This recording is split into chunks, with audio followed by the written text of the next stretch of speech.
Жаз келип, күн жылып, үй салганы участка издедиңиздерби? Анда бул чыгарылыш сиздер үчүн болсун. Бишкек шаары Ак Ордо 2 конушунан таза 5 сотук жери шашылыш түрдө сатууга чыкты. Баасы $67.000 бир аз сүйлөшүү жолдору бар. Так тарегин айта турган болсок, Тагайби көчөсү менен өйдө чыгып, Биримдик көчөсүнөн оңго бурулуп, асфальт көчө менен эле келсеңиздер, ушул Карина магазиндин 227-автобустун конечныйден ушул Минкуш көчөсүнө киресиздер. Так дареги Минкуш көчөсү 34-дарек. Бардык документтери так таза колдо. Бүгүн болсо бүгүн алсаңыздар сразу өткөрүп берет.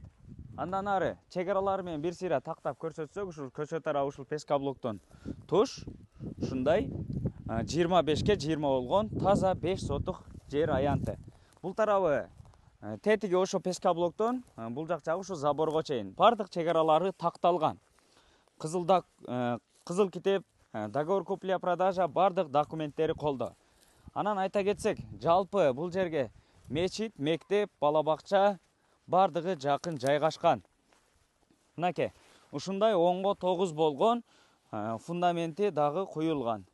Муну кааласаңыздар өзүңүздөр сүрдүрүп саласыздар, же болбосо ушул жерден дагы үйдү куруп, жаздын жүрүшү менен өзүңүздөр пландаган үйдү куруп алсаңыздар болот. Андан ары ортолуктагы такталган, фундамент куюлган, Кудай буйрса, кошуна менен кеңешип туруп, пескаблок менен тосуп алсаңыздар болот. Ушундай бардык документтери так таза колдо, көчөлөрүнө суу свет тартылып келинген. Анан стройка курам десеңиздер, ушул жакын жайгашкан бул жерде строительный магазин дагы бар экен, достор. Эсин номер описанияда турат, чаласыздар, сүйлөшөсүздөр. Бардык документтер так таза колдо, мечит, мектеп, бала бакча бардыгы жакын жайгашкан, суу свети тартылган. Сиздер менен тез кабар болду. Лайктан басып, комментарийден жазып коюңуздар. Ассаламу алейкум.